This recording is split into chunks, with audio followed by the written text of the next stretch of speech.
It's turned green. The Dow's up a point, the Nasdaq's up 23 points. At this point, we really need to bring in Mike Lee. Yes, he is the Super Bull, I should say. Sorry about that, Mike.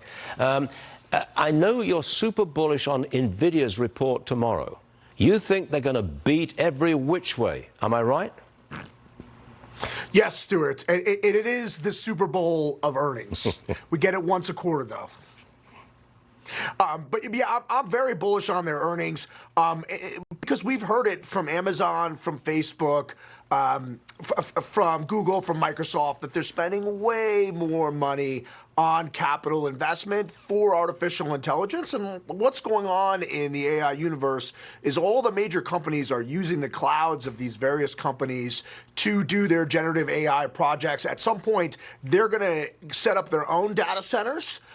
Which will be a whole nother level of spending. We don't know when that's going to come. But I think the market has fundamentally underestimated the amount of investment that's going in to the infrastructure for artificial intelligence. So we're probably going to get a spectacular beat. We're probably going to get guidance raise going forward. And I think what the market will be listening for and what's going to move the stock is what the CEO, Jensen Huang, says about the future and how long this runway is. If he raises any question about the delay and the performance of these new Blackwell chips, if there's any problem going forward with the Blackwell chip, that would really sink the stock and the whole report, wouldn't it?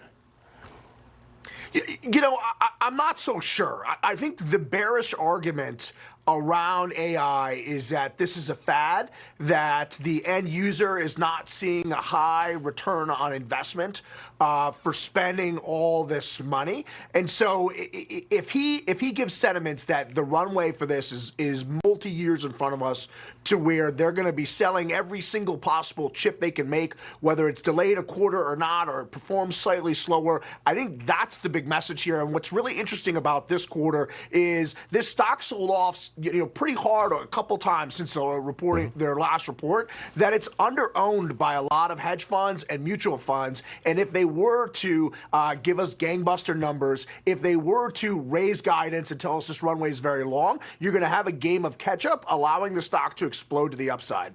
Okay. Love to hear this stuff, and I hope you're right. Mike Lee, the Super Bowl. Good stuff. Thank you, Mike. We'll see you again real soon. Thanks, Stuart. Yeah, sure. J.D. Vance.